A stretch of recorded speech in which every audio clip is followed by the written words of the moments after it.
যে media mafia এবং যে প্রশাসন যেভাবে তারেক জিয়াকে মাফিয়া বানানোর যে চক্রান্ত করছে, তারা বিএনপি থেকে এখন বড় বিএনপি হয়ে উঠছে। আমাদের দেশের ব্যবসায়িকদের আচরণ, আমাদের দেশের মিডিয়ার আচরণ, আমাদের দেশের প্রশাসনের আচরণ, এই তিনটার যে একটা আনহোলি নেক্সাস হাসিনার সময় আমরা দেখেছি।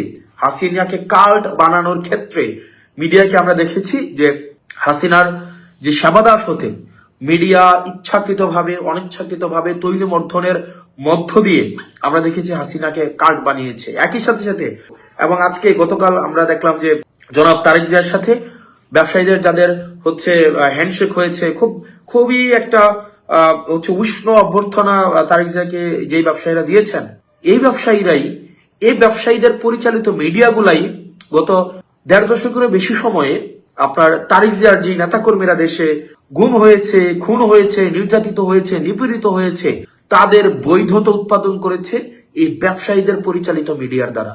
কি আইরনি, ভাগ্যের কে নির্মম পরিহাস।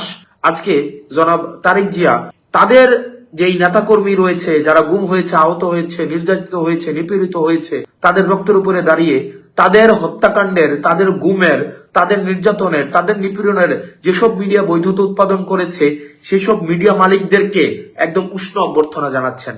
এবং আমরা দেখতে পাচ্ছি নির্বাচনের আগেই এই ব্যবসায়িক নেক্সাস, যে মিডিয়া মাফিয়া এবং যে প্রশাসন যেভাবে তারেক জিয়াকে মাফিয়া বানানোর যে চক্রান্ত করছে, তারা বিএনপি থেকে এখন বড় বিএনপি হয়ে উঠছে।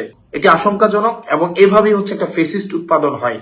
এভাবেই হচ্ছে যখন সবাই এই ১.৫ দশকের বেশি সময়ে বিএনপির যে গণতান্ত্রিক এই একটা অংশগ্রহণমূলক একটা নির্বাচনের জন্য তাদের যে ত্যাগ, তাদের যেই শ্রম, তাদের যেই বিএনপির একজন নেতাকর্মী বাদ নাই যে যাদের বিরুদ্ধে মামলা হয়নি, কেউ ঘরে ঘুমাইতে পারে নাই, এরকম অনেকে আছে যারা ঘরে ঘুমাইতে পারে নাই। অথচ আজকে আমরা দেখতে পাচ্ছি ওইসব ব্যবসায়ীরা, ওইসব মিডিয়ারা এবং ওইসব প্রশাসনই হচ্ছে বিএনপির সবচেয়ে কাছের, বিএনপি থেকে আরো বড় বিএনপি হয়ে উঠছে, যেগুলো আসলে আমাদেরকে আশাহত করে। এবং পরবর্তী বাংলাদেশটা আসলে কোন দিকে যেতে পারে এবং পরবর্তী বাংলাদেশটা রূপরেখাটা কেমন হতে পারে, এবং যেই মিডিয়া, ব্যবসায়ী এবং প্রশাসনের যে আনহোলি নেক্সাসে, আমরা চাইবো না যে জনাব তারেক জিয়া সাহেব এই নেক্সাসের মধ্যে পড়ে যান। আমরা চাই যে গণতান্ত্রিক উত্তরণের যেই পথ উন্মোচিত হওয়ার রাস্তা উন্মুক্ত হয়েছে সেটি প্রসারিত হোক।